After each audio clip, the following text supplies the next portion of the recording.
बहुत जल्दी अहम का नाश होता है भगवत प्रेमी महात्माओं की चर्चा सुनने से।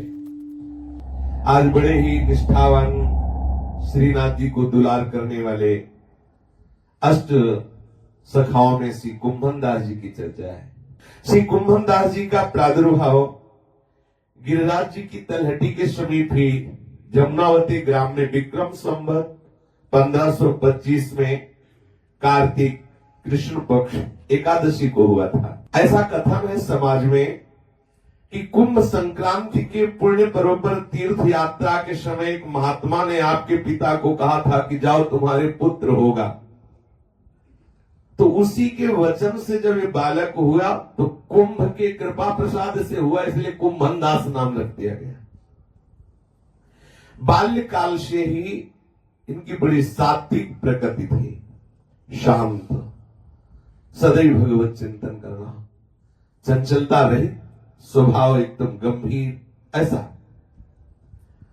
अब जो थोड़ा बड़े हुए कवित्व शक्ति इनके हृदय में विराजमान थी। वो कुछ बातें होती हैं जो भगवत प्रदत्त होती है। और घर में जीविका के लिए थोड़ी सी खेती थी, कृषि, उसी से कुटुंब का भरण पोषण होता था। बड़ा आनंद पूर्वक इनका भजन साधन करते हुए समय कटने लगा। विक्रम संवत 1550 के लगभग श्रीमद वल्लभाचार्य महाप्रभु जी ब्रज की परिक्रमा करते हुए जब गिरिराज जी पधारे तो बहुत लोगों ने वल्लभाचार्य जी के तेज को, भक्ति को देख करके, उनके प्रभाव को देखकर उनकी शरणागति स्वीकार की, उनके शिष्य बने। जतिपुरा में श्री महाप्रभु जी ने श्री गोवर्धन नाथ जी, श्री श्रीनाथ जी का जो प्रादुर्भाव हुआ तो उनकी सेवा प्रतिष्ठा की और बहुत सेवा का विस्तार किया।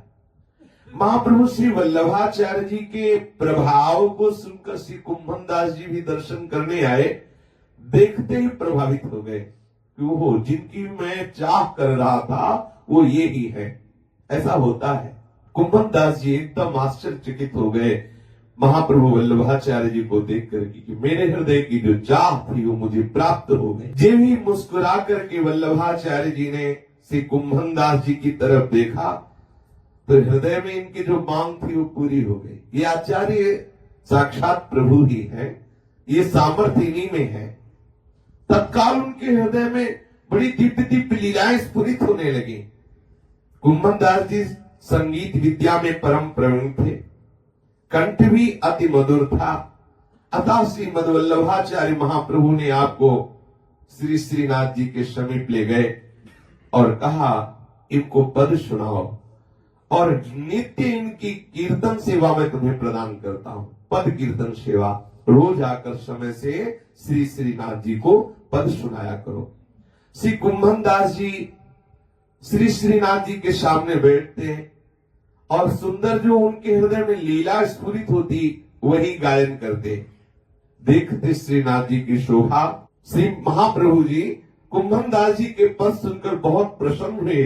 गुरु को प्रसन्न देखकर कुंभन दास जी अपने को कृतार्थ मान रहे। एक बार एक दुष्ट यवन ने पश्चिम दिशा से आकर ब्रज क्षेत्र में अत्यंत ही उपद्रव किया। वो प्राय मंदिरों को ही लूटता और मूर्तियों को तोड़ता फोड़ता था। अब वो दुष्ट यवन ब्रज में प्रवेश किया, मंदिरों को तोड़ना, मूर्तियों को तोड़ना, लूट लेना।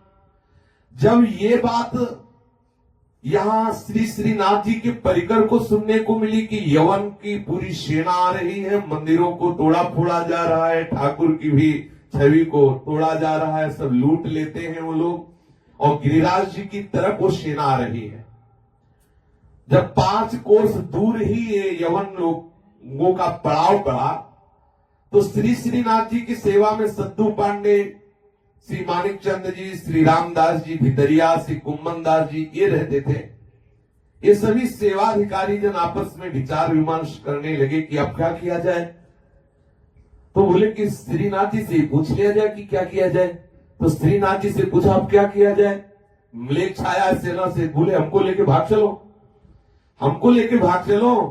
देखो ये दुलारे प्यारे लाल जो है ना, कोई भगवान तो है नहीं कि चिंता मत करो सुदर्शन चक्र से हम नष्ट कर देंगे, नहीं, क्योंकि लाल है ना। पुष्टि मार्ग में यशोदा भाव से दुलार करते हैं आचार्य चरण, और सखा भाव से ये महापुरुष जन दुलार करते हैं। तो आखिरकार बहुत ही नौ किशोर लाल जो है उधर बहुत ही छोटे पालने वाले ठाकुर जी हैं। ठाकुर जी बोले हमें टोड़ को घनो अर्थात बहुत निर्जल स्थल वहां ले चलो। सद्दू पांडे जी ने कहा तुरंत में तो डोली मंगाना और ये सब मुश्किल ही पड़ेगा, एक भैंसा ले आओ। एक भैंसा लाया गया, उस पर सुंदर बिछौना बिछा के और श्रीनाथ जी को विराजमान किया गया भैंसे पर, और भागे श्रीनाथ जी भैंसे पे चढ़ के।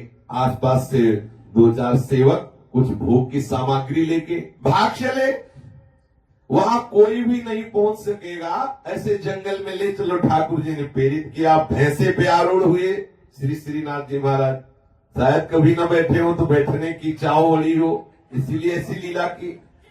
अब चारों सेवाधिकारी पैदल दौड़ते हैं आसपास चारों भैंसे के, और बीच में श्रीनाथ जी को बैठा ले और पास में सेवा सामग्री लिए है। अब श्रीनाथ जी तो भैंसे में बैठे, इसलिए कांटा लगने की कोई समस्या नहीं, झाड़ी हो ये सब नहीं। और वहां जो चारों सेवक थे ना, सबके कपड़े नीचे पट रहे हैं, पैरों में सब त्वचा में कांटे गड़ रहे हैं, लेकिन श्रीनाथ जी को कष्ट न हो, ऐसे श्रीनाथ जी को किसी का दर्शन भी ना हो जाए जिससे कोई बता न दे मिले क्योंकि इधर श्रीनाथ जी गए हैं। एकमात्र वही भक्तजन केवल दुलार करते हुए जंगल के रास्ते से श्रीनाथ जी को ले गए। भैंसे पे सवार श्रीनाथ जी को तो कोई कष्ट हुआ नहीं, जगह जगह पे थोड़ा भोग लगा देते, चक्क पाते, परंतु सेवकों के सब कपड़े फट गए, उनके पैरों में बहुत झाड़ियां उलझ गई, बहुत से कांटे लग गए। अब निर्दिष्ट स्थान पर जहां ठाकुर जी ने कहा था वहां पहुंचे, एक सुंदर चबूतरे पर थोड़ा वस्त्र बिछाया और श्रीनाथ जी को भैंसे से उतार कर विराजमान किया। कहा कि देखो भोग तो इतना ही है, और कई दिन लगाना पड़े यही भोग है, तो थोड़ा भोग पालो। ठाकुर जी ने कहा नहीं, संपूर्ण भोग रखो, हमें भूख लगी। बोले फिर आगे के लिए व्यवस्था नहीं है ना, इतना ही भोग है, थोड़ा थोड़ा पालो। बोले नहीं, पूरा भोग लगाओ। कहा जय जय भोग, अब देख लो भी यही बाल भोग है, यही राज भोग है, यही बयारू है, अब आप देख लो। बोले नहीं, सब इकट्ठे रखो, एक बार में ही रखो। फिर ठाकुर जी ने कहा संपूर्ण सामग्री का भोग लगाओ, बाद में देखा जाएगा, अभी हमें भूख लगी है। सेवा अधिकारियों ने कहा जैसी आपकी आज्ञा। ठाकुर जी के सामने भोग रखा गया। ठाकुर जी ने कहा हमें थोड़ा शर्म लगती है, अगल बगल हो जाओ फिर हम पाएंगे। तो बोले आज तो आश्चर्य की बात है, हम लोगों से भी इनको क्या शर्म, रोज तो वो खेलते हैं खाते हैं हमारे साथ, फिर आज ऐसा क्यों कह रहे हैं। हो सकता है कि भाई आप कोई नई लीला करनी हो, तो छुप गए लताओं के आसपास। इतने में बैठ के चुपचाप देख ही रहे थे कि देखा श्री लाडली जी पधार रहे।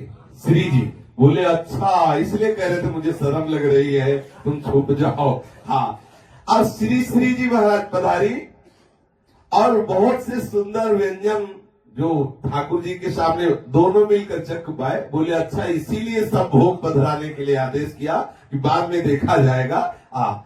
ठाकुर जी अपने करकमल से श्री जी को पवारे, श्री जी अपने करकमल से ठाकुर जी को पवारे, और ये सखागण छुपकर लताओं से देख रहे। कुंभन दास जी को अंदर ही अंदर बड़ी झुंझलाहट लग रही है, इसीलिए कह रहे थे कि चलो वहां एकांत जंगल में चलो। हमारे तो यहाँ पैर फट गए, कपड़े फट गए, और आप श्री जी के साथ चक भोग पा रहे, इसीलिए इधर हमें भगवा के लाए। जब भोग पा लिए श्री जी और लालजू, तो लालजू ने श्री जी से कहा आप गुप्त हो जाइए। अब ये सखा आए तो बोले अब पद सुनाओ, भोग पाने के बाद पद सुनाओ। तो ये पद सुनाया कि लालजू अब मुझे पता चला कि ये टोड़ को घना जंगल आपको काहे को प्यारा लगा। श्री जी से मिलना था इसलिए ना, हम लोगों के तो देखो सब कपड़े फट गए, पैरों में गुखरू लगी, कितना कर, और आप तो भैंसे के ऊपर चढ़ के आए, और यहाँ आपको तो कोई परेशानी हुई नहीं। पूर्वत भैंसे पे सवार किया और फिर ठाकुर जी को लाके मंदिर में विराजमान किया। कुंभन दास जी का बड़ा परिवार था। आपके 7 पुत्र और 7 पुत्रों की 7 पत्नियां और एक विधवा भतीजी और स्वयं की पत्नी, हो गए 17। और 17 जनों के उदर पोषण के लिए थोड़ी सी कृषि खेती थोड़ी सी थी, अथा बिल्कुल निर्धन थे, बिल्कुल निर्धन, मतलब पेट किसी तरह एक बार कुछ पड़ जाए बस इतना था। इतनी नितांत गरीबी थी कि ठाकुर जी चिंता करते इनके प्रति। ये बड़ी बात होती है। ठाकुर जी ये परेशान थे कि कुंभन दास जी को हम कैसे सुख पहुंचावें, और कुंभन दास जी इतने निष्किंचन निष्काम महापुरुष थे कि श्रीनाथ जी के यहाँ पद सुनाने जाते तो जो प्रसाद मिलता उसका किनका लेते, बस चले आते। घर में जो कुछ रूखा सूखा होता उसी से ठाकुर, रूखा सूखा भी भरपेट नहीं था। 17 जने परिवार में वो बीघा 2 बीघा खेती, उसी से पूरे वर्ष भर भोजन प्रसाद, मतलब कोई भी वस्त्र साबित नहीं था कुंभन दास जी के पास। कई जगह से फटा गांठ लगाए पाग और ऐसा। कुंभन दास जी बिल्कुल निष्काम महापुरुष। प्रभु व्याकुल रहते कि आखिरकार क्या उपाय करें कि कुंभन दास जी कुछ ले लें, ये कुंभन दास जी कुछ स्वीकार कर लें जिससे ये आनंद पूर्वक खाए पिए आनंद से रहे। लेकिन धन्य है इस निष्किंचन महापुरुष की। प्रभु ने राजा मान सिंह को प्रेरित किया। मान सिंह के मन में आया श्रीनाथ जी के दर्शन करने की। देखो पकड़ो बात, अगर आपके मन में आ रही कि हम बिहारी जी के दर्शन करने जाएं तो आप जान लो आपको बिहारी जी खींच रहे हैं। देख लो, मान सिंह जी के मन में आया कि मैं श्रीनाथ जी के दर्शन करूं, क्योंकि श्रीनाथ जी ने खींचा। और ठीक उसी समय आया जब कुंभन दास जी पद सुना रहे थे श्रीनाथ जी को। बहुत सुंदर भावपूर्ण पद श्रीनाथ जी को सुना रहे थे। कुंभन दास जी तो बाह्य दशा में है ही नहीं। राजा मान सिंह देख करके आसक्त चित्त हो गया। ऐसे रस में श्रीनाथ जी के अद्भुत श्रृंगार का वर्णन कर रहे हैं। अब हृदय में ऐसी श्रद्धा प्रकट हुई मान सिंह के हृदय में कि मैं क्या दे दूं कुंभन दास जी को। देखा कई जगह से फटी हुई गमछा, फटी हुई धोती, फटी हुई पाग, समझ गए बहुत निर्धन है। मन में बहुत प्रसन्नता हुई कि आज इनको धन देकर मैं संतुष्ट कर दूंगा। आचार्य चरण वल्लभाचार्य जी की कृपा है कुंभन दास जी के ऊपर। लेकिन राजा को लगा कि बहुत गरीब है। निश्चय किया अभी यहां श्रीनाथ जी के सामने बात करना तो ठीक नहीं, कल इनके घर जाएंगे। रुका वहीं गिरिराज जी में। दूसरे दिन घर पर गए। प्रातः काल का समय था। श्री कुंभन दास जी स्नान करके तिलक स्वरूप करने के लिए बैठे हुए थे। इतने में देखा ठाकुर जी दौड़ते हुए आ रहे। कुंभन दास जी उठे और कहा, आओ जय जय, कैसे? गोद में बैठा ला। बोले, सुनो सुनो, मैं तुमसे एक प्रिय बात कहने आया हूं, मेरी बात मान जाना। कुंभन दास जी ने कहा, कहो प्रभु कहो। आप इतना घबराए हुए कैसे बोल रहे हो? घबराए इसलिए कि ये बात मानेंगे नहीं कुंभन दास जी, इसलिए गए। और उधर राजा को प्रेरित कर दिया। राजा आ रहा है। ये इतना बोल ही रहे थे कि इतने में मान सिंह आ गए। प्रणाम किया कुंभन दास जी को। ठाकुर जी अंतर्ध्यान हो गए। पहली बात चुभी कुंभन दास जी को कि अगर ये राजा ना आता तो लालजू कुछ कहने वाले थे। ये राजा आ गया तो लालजू से कुछ आकर के अंतर्ध्यान हो गए। ठाकुर जी के चले जाने से बहुत हृदय में झुंझलाहट पैदा हुई। ये कहां से आ गया राजा? कौन सा दुर्भाग्य प्रकट हुआ कि ये आ गया, हमारा राजा भाग गया। अगर ये ना आता तो वो ठाकुर जी क्यों जाते? और जाने क्या मुझसे वो कहना चाहते थे। कह रहे थे कि एक प्रिय बात कहूं। बड़ी दैन्यता से, विनय से, घबराए हुए कह रहे थे। पता नहीं क्या बात कहते। कुंभन दास जी के हृदय में यही चिंतन चलने लगा। और बीच बीच में कह उठते, जाने क्या कहते, आह भरकर जाने क्या कहते। अर्थात में आए थे। फिर विचार किया, अभी तक हेरे भी नहीं मान सिंह की तरह, और आवाज की लाओ, आरसी ले आओ, तिलक स्वरूप करना है। भतीजी बोली कि आसन और आरसी दोनों खत्म हो गए। कैसे? बोले आसन को पड़िया खा गई और आरसी को पड़ा पी गया। मान सिंह को पहले लगा कि कौन सी भाषा है कि आसन पड़िया खा गई और जो आरसी वो पड़ा पी गया। हाँ, तब राजा मान सिंह ने उस चाचा भतीजी के संवाद को सुन करके अर्थ समझने की चेष्टा की। इतने में ही कुंभन दास जी ने कहा, तो दूसरा तैयार कर दो। तो तृण का तत्काल आसन बिछा दिया और एक मिट्टी के कुंडी में जल भर कर ले आए। समझ गए कि इतनी गरीबी है कि ठीक आसन नहीं है और दर्पण देखने के लिए, तिलक लगाने के लिए भी नहीं है। उस कुंडी के जल से देखकर तिलक लगाया और तृण के आसन में बैठकर अपनी जो दिनचर्या करनी है। श्री कुंभन दास जी से पूछा कि आपके पास आसन भी नहीं है, दर्पण भी नहीं है, अगर आप मुझे आदेश करें तो मैं रत्नों से, विशेष विशेष मणियों से जटित आपको दर्पण भेंट कर दूं। कुंभन दास जी ने कहा, इस टूटी झोपड़ी में उस मणियों के दर्पण को रख के हम क्या करेंगे, हमारे किस काम में आएगा।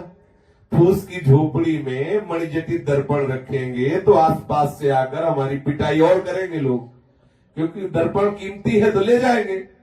हमें दर्पण की सुरक्षा की चिंता लगी रहेगी। देखो, हमारे ऊपर श्री श्रीनाथ जी की बहुत कृपा है, हमें आपसे दर्पण नहीं चाहिए। राजा मान सिंह ने हाथ जोड़ा और 1000 स्वर्ण मुद्राएं अर्पित की, ये तो ले लो। कुंभन दास जी ने कहा, नहीं, हमें जो श्रीनाथ जी ने रूखा सूखा दिया वही हमारे लिए पर्याप्त है। जो हमारी खेती से पैदा हुआ अन्न है, हम उसी से उदर पोषण करते हैं। मुझे आपकी 1000 स्वर्ण मुद्राएं बिल्कुल नहीं चाहिए। हार गया राजा मान सिंह। राजा मान सिंह ने कुंभन दास जी से कहा कि आप एक काम तो कर ही लीजिए, हमारी बात मान लीजिए कि आप जिन दुकानों से सामग्री लाते हो उन दुकानों को मैं आदेश कर दूंगा, प्रति महीने मैं स्वयं उनको भेंट दे दिया करूंगा, आप केवल मनमानी सामान ले आइए। कुंभन दास जी ने कहा, ऐसी कोई सामान है नहीं जो दुकान से हम लाए। रूखा सूखा जो हमारी खेती में होता है उसी को उबाल के हम पा लेते हैं, हमारे यहाँ दुकान में नहीं जाया जाता। एक तो वैसी खेती थोड़ा अन्न पैदा होता तो दुकान में वो जाए जिसके धन हो, इनके पास तो धन है नहीं। बोले ऐसी कोई सामान नहीं आती जो दुकान से आवे। अब तो मान सिंह एकदम निराश हो गए कि हमारी कोई भी वस्तु स्वीकार नहीं कर रहे। तो उन्होंने कहा कि मैं सरकारी कोष से पूरे ग्राम की जितनी दुकानें सब जगह धन जमा करवा देता हूं, आप कुछ ले लिया करें। कुंभन दास जी ने कहा, मुझे बिल्कुल कोई वस्तु की आवश्यकता नहीं है, हमारे ऊपर श्रीनाथ जी की बहुत कृपा है, आप बिल्कुल इस विषय में चिंता न करें। राजा मान सिंह ने कहा कि फिर आपका काम कैसे चलेगा। बोले, ये वृंदावन ब्रजधाम के जो करील हैं और बेर के पेड़ है ना, ये हमारे धनी मानी सेठ है, हमारा उदर पोषण करते रहते हैं। गर्मी के दिनों में करील टेटी फल देता है। अब आप समझ लीजिए, टेटी फल कुछ लेके भोग लगाया, परिवार में बांट लिया और पाया और श्री कृष्ण भजन में उन्मत्त है। बोले, गर्मियों में पेट भरता है करील, क्योंकि उससे टेटी के फल मिलते हैं, और सर्दियों में पेट भरते हैं बेर के पेड़, उनसे कुछ बेर ले लेते हैं, उससे परिवार भरता है। और कैसे महापुरुषों ने हरि चरणों का आश्रय लेकर कैसे हरि को रिझा। राजा हाथ जोड़े खड़ा, परेशान है कि कुछ ले लीजिए, वो कहे हमें जरूरत नहीं। राजा मान सिंह जी कुंभन दास जी की इस अकिंचनता से अचंभित हो गए, बहुत दैन्य होकर बोले, कुछ तो आदेश कर दीजिए। बोले, हाँ कर देंगे। ये आदेश है कि आप कभी कृपा करके इधर पधारिएगा नहीं, ये आदेश। अंत में मान सिंह ने कहा, कुछ तो आदेश कर दीजिए। बोले, हाँ आदेश है कि आप कभी पुनः पधारिएगा नहीं इधर। ये देखो कितनी निष्किंचनता है। राजा मन ही मन परम भागवत श्री कुंभन दास जी के चरणों में प्रणाम किया और कहा कि विरक्त त्यागी तो बहुत देखे, लेकिन गृहस्थ त्यागी कुंभन दास जी जैसा मैंने पहली बार देखा। गृहस्थी में होते हुए ऐसा त्याग। हमने माया के भक्त तो बहुत देखे, लेकिन हरि के भक्त आज देखे हैं, ऐसे अकिंचन भक्त। राजा मान सिंह कुंभन दास जी के चरणों में साष्टांग लौटकर मस्तक उनके चरणों में नवा करके आज्ञा लेकर चले गए। कुछ नहीं लिया कुंभन दास जी ने। जे ही राजा मान सिंह उधर गए, ठाकुर जी आ गए। ठाकुर जी दौड़ के कुंभन दास जी ने कहा, जय जय, क्या बात कहना चाहते थे? आप कह रहे थे आज मैं अपनी प्रिय बात कहूंगा। ठाकुर जी ने झुंझला के कहा, क्या कह रहे थे? यही तो कह रहे थे कि मान सिंह को मैंने भेजा है, कुछ देगा ले लेना, तुमने तो मना ही कर दिया, कुछ लिया नहीं। राजा मान सिंह को मैंने ही भेजा था कि तुम्हें कुछ वो भेंट दे, तुम स्वीकार कर लो तो मुझे अच्छा लगेगा। कुंभन दास जी ने कहा, जय जय, आपको प्राप्त कर लेने के बाद क्या कोई चाह बची रहती है क्या? क्या आपको प्राप्त करने के बाद कुछ लेने की इच्छा रहती है क्या? कुछ शेष रह जाता है क्या? ठाकुर जी प्रेम विभोर होकर कुंभन दास जी से लिपट गए। ये देखो, अगर राजा से कुछ नहीं लिया तो ठाकुर जी जैसे बच्चा नहीं होता, हाँ, ऐसे दौड़ के लिपट गए। ये सुख कहां प्राप्त होगा, सोचो। हाँ, ठाकुर जी प्रेम विभोर होकर कुंभन दास जी वास्तविक प्यार कर रहे कुंभन दास जी। ये कुंभन दास जी की निर्धनता की स्थिति समाप्त करने के लिए विठलनाथ गोसाई जी ने भी बहुत उपाय किया कि किसी भी तरह कुंभन दास जी कुछ अर्थ स्वीकार कर ले। कितने या किंचन बोलो, रोज कोई बाजार से वस्तु नहीं आनी है, किसी भगत से कुछ लेना नहीं, जो खेती से पैदा हो वही कुछ दामों से पूरे वर्ष भर उदर पोषण करना, फटी पुरानी पोशाक पहनना और ठाकुर के प्रेम में उन्मत्त रहना, ऐसी अद्भुत स्थिति है। श्री विठलनाथ जी ने विचार किया कि श्री श्रीनाथ जी से तो कुछ लिया नहीं, पर हम इनको किसी न किसी तरह से इनके घर द्रव्य जरूर भेजेंगे और इनको सुखपूर्वक दिनचर्या व्यतीत करने का अवसर देंगे। तो गोसाई जी ने कहा कि हमारे साथ तीर्थ यात्रा में चलो, और मन में सोचा वहां अपने जो शिष्य वैष्णव जन है उनसे कुछ भेंट दिला देंगे तो ये आएंगे और इनका खूब सुंदर जो घर में ठाकुर भोग सेवा आदि है वो चलती रहेगी। विक्रम संवत 1631 में द्वारिका यात्रा के लिए अपने साथ ले चलने के लिए कुंभन दास जी को आदेश कर दिया आचार्य चरण ने। श्री कुंभन दास जी आज्ञा स्वीकार किए, क्योंकि ना तो कह नहीं सकते थे, आचार्य परिकर है, गुरुजन है। राजभोग आरती करके प्रस्थान किया। गिरिराज के समीप अप्सरा कुंड में अभी सायंकाल विश्राम ही किया। अभी थोड़ा ही दूर है श्रीनाथ जी से, अप्सरा कुंड कितनी दूर है, अमनेर से कितनी दूर है, इतना ही चल के आए, भारी विरह पैदा हो गया। कुंभन दास जी के हृदय में ऐसा लगा मानो कल्पों से मैं श्रीनाथ जी से नहीं मिला हूं। ये देखो प्रेम का स्वरूप। विकल हो गए, विरह व्याप गया, नेत्रों से अश्रु चलने लगे और हाय हाय हृदय से और गा पड़े। विकल होकर ये जो ही पद गान किया, गोसाई जी ने सुना, विचार कर लिया इनके तो प्राण निकल जाएंगे, अभी तो गिरिराज की तलहटी में ही है, इनके तो प्राण निकल जाएंगे, ये तो ब्रज से बाहर जी नहीं सकते, ये तो श्रीनाथ जी से दूर रह नहीं सकते। तत्काल कुंभन दास जी को विठलनाथ गोसाई जी ने आदेश किया, आप हमारे साथ मत चलो, अब वापस हो जाओ, जाओ श्रीनाथ जी की सेवा में तुम जाओ, तुम श्रीनाथ जी के बिना जी नहीं सकते। श्रीनाथ जी के श्री चरणों की तरफ भागे। गोसाई जी ने आज्ञा कर दी, आके श्रीनाथ जी के चरणों में लौट गए। जब दर्शन किया तब हृदय शीतल हुआ। एक बार श्री विठलनाथ गोसाई जी के पुत्र श्री गोकुलनाथ जी एवं श्री बालकृष्ण जी ने कुंभन दास जी से कहा कि आप श्री ठाकुर नवनीत प्री जी के दर्शन करने के लिए गोकुल चले। इतनी आसक्ति श्रीनाथ जी में थी कि गोकुल चलने की बात में भी हृदय उनका लगा कि श्रीनाथ जी को छोड़कर, बलिहारी है ऐसी आसक्ति। तो अब संकोचवश ये गुरुजन परिवार है तो कह सकते नहीं, अस्वीकार तो नहीं किया, परंतु प्रातः काल से शयन काल पर्यंत श्री श्रीनाथ जी की सेवा करने के बाद रात्रि में जाने की बात कही कि श्रीनाथ जी की पूरी सेवा करके हम रात्रि में जाएंगे, और रात्रि में जाएंगे उधर सुबह दर्शन करके फिर भाग आएंगे। तदनुसार आप रात्रि के समय श्री भगवत चर्चा करते हुए चले। आपको श्री यमुना के तट पर पहुंचते पहुंचते प्रातः काल हो गया। संयोग की बात, उस दिन श्री विठलनाथ जी प्रातः काल ही नौका द्वारा श्री गोकुल से यमुना के इस पार आए हुए थे। प्रातः काल श्री गोसाई जी का दर्शन पाकर कुंभन दास जी अति आनंदित हुए।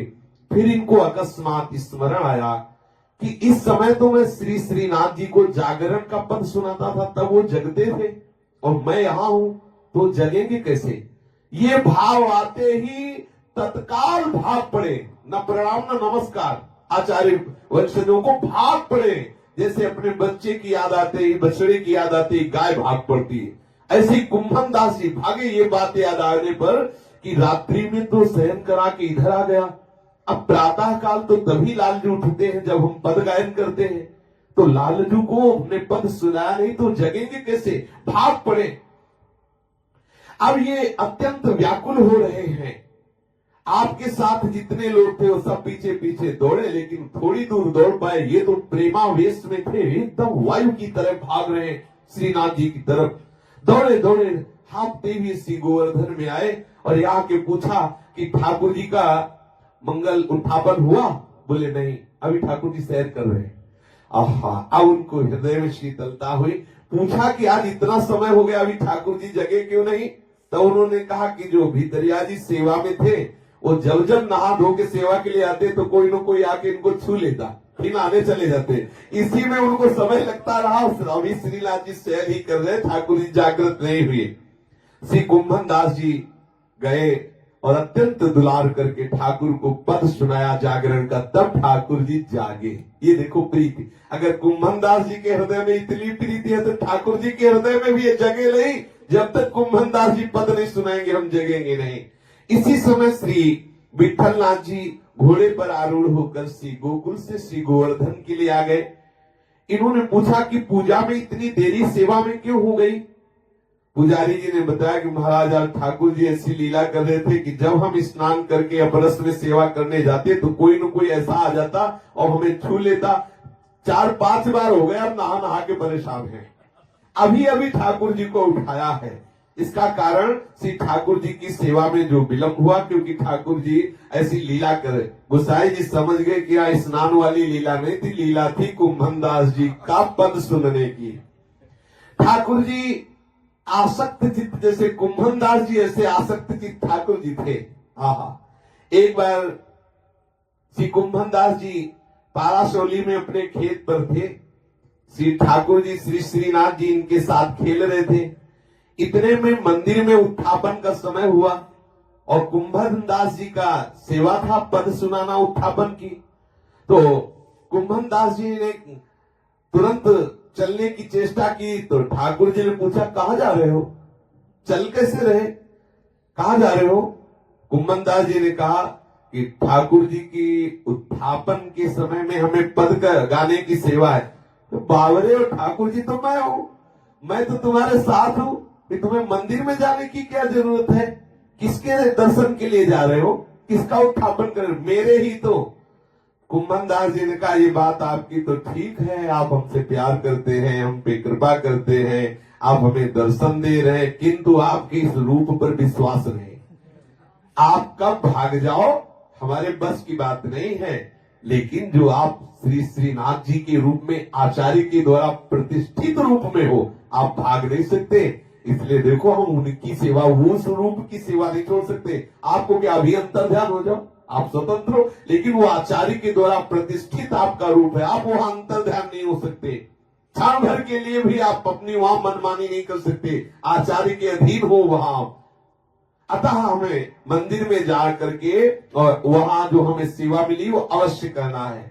वहां पर जो दर्शन होता है वो आप आचार्य के अधीन होते हो, इसलिए हमें कोई भय नहीं कि आप अंतर ध्यान हो जाओगे। लेकिन यहाँ आप स्वतंत्र हो, इसलिए मैं यहाँ रुकूंगा नहीं। उत्थापन का समय हो रहा, मैं जाऊंगा और वहां पद गाऊंगा। श्री ठाकुर श्री श्रीनाथ जी ने कुंभन दास जी के सगाध प्रेम को देख करके बहुत ही आनंदित हुए और हृदय से कुंभन दास जी को आलिंगन किया, हृदय से लगा लिया और कहा चलो हम तुम्हारे साथ ही चलते हैं। आहा, एक बार की बात है कि श्री विठलनाथ गोसाई जी का जन्म दिवस था। वे श्री गोकुल में गए हुए थे। ठाकुर जी ने भक्तों को बुला के कहा कि देखो ये गोसाई जी हमारा जन्मदिन तो बहुत दिव्य उत्सव मनाते हैं। ठाकुर जी ने कहा लेकिन गोसाई जी का जन्म उत्सव क्यों नहीं मनाते? जब वो हमारा जन्म उत्सव मनाते हैं, वो आचार्य हैं, गुरु हैं, तो उनका भी जन्म उत्सव मनाना चाहिए। ठाकुर जी ने स्वयं कहा और उनका अनिवार्य है उत्सव मनाओ। तो भक्तों ने पूछा जय जय कैसे उत्सव मनाए? अरे बोले चक भोग लगाओ, वैष्णवों को पाओ, नाम कीर्तन करो और सबको बताओ कि आचार्य का जन्म उत्सव, गुरु का जन्म उत्सव मना रहे। ठाकुर जी से पूछा तो फिर भोग काहे का लगावे, आप ही बता दो। ठाकुर जी ने कहा गरम गरम जड़िया जलेबी का भोग लगाओ। हाँ, जलेबी का भोग लगाओ। तो भक्त जनों ने फिर आपस में चंदा किया कि भाई अब जब कुंभन दास जी को पता चला कि गुरुदेव का जन्म दिवस मनाया जाए, तब उन्होंने सद्दू पांडे जी से कहा कि हम घृत और मैदा की व्यवस्था कर देते हैं, जलेबी आप बनवा देना। और कुछ भक्तों ने कहा शक्कर की व्यवस्था हम कर देंगे। कुंभन दास जी गए, जो घर में एक पड़ा एक पड़िया थी उसे बेच दिया और दुकान डाले उसी से घी और वो ला करके मैदा दिया कि वह इसकी जलेबी बन जाए। 5 रुपए का बिचा उस समय, एक बड़ा बढ़िया थी रे, उसको बेच दिया और 5 रुपए मिले। 5 रुपए दिए, उन्हीं से सद्दू पांडे जी जो थे वो और भी भक्तों ने 1-1, 2-2 रुपए मिलाए। जलेबियां बनी, प्रातः काल तोरण बंधनवार लगाए गए, मंदिर सजाया गया। राजभोग में जब खूब जलेबी का भोग लगा, ठाकुर जी ने भोग पाया। ठाकुर जी की आज्ञा से कुंभन दास जी ने गोसाई जी के जन्म दिवस में गोसाई जी की बधाई का पद गाया। विशेष आनंद हुआ। जब दोपहर में श्री गोसाई जी पधारे तो द्वार पर बना हुआ तोरण बंधनवार भोग में जलेबी का भरा टोकरा देकर पूछा, आज कौन सा उत्सव है? सेवकों ने बताया कि महाराज आज आपका जन्म उत्सव मनाया जा रहा है। तो ये सामान कहां से आया? तो सद्दू पांडे ने कहा कुंभन दास जी का इसमें विशेष योगदान है। तो गोसाई जी ने कहा था क्या इनके पास? तो बोले एक बढ़िया थी, वो भी बेच करके गुरु उत्सव बना दिया। ये ऐसे अकिंचन महाभागवत की बात विशेष है वो होती जब है नहीं, फिर जो है उसको भी सबको हृदय विकल कर देता है। गोसाई जी का हृदय भाव से भर गया, कुंभन दास जी को हृदय से लगाया। विक्रम संवत 1602 के समकालीन जब विठलनाथ गोसाई जी ने ब्रज भाषा के अष्टछाप कवियों की स्थापना की, तब उसमें श्री कुंभन दास जी एवं उनके सुपुत्र श्री चतुर्भुज दास जी को भी सम्मिलित किया। अष्टछाप के कवियों में श्री कुंभन दास जी सबसे अधिक दीर्घजीवी हुए। 115 वर्ष रह करके श्री श्रीनाथ जी को पद सेवा की। सुनाई 115 वर्ष। विक्रम संवत 1640 के लगभग श्री ठाकुर श्री श्रीनाथ जी की नित्य सेवा में सम्मिलित हुए। अपने पांचभौतिक देह का परित्याग करते समय उन्होंने एक पद रसिकों की सभा में गाया। जब शरीर पूरा हो रहा था, श्यामा श्याम का ऐसा दर्शन करते हुए मानो कनक बेली श्री लाडली जो श्याम तमाल पर चढ़ी हुई, अर्थात ऐसे मिलित रूप का दर्शन करते हुए कुंभन दास जी ने अपने शरीर का त्याग करके नित्य स्वरूप प्राप्त करके श्रीनाथ जी की नित्य सेवा में सम्मिलित हो गए। श्री राधा वल्लभ लाल की जय।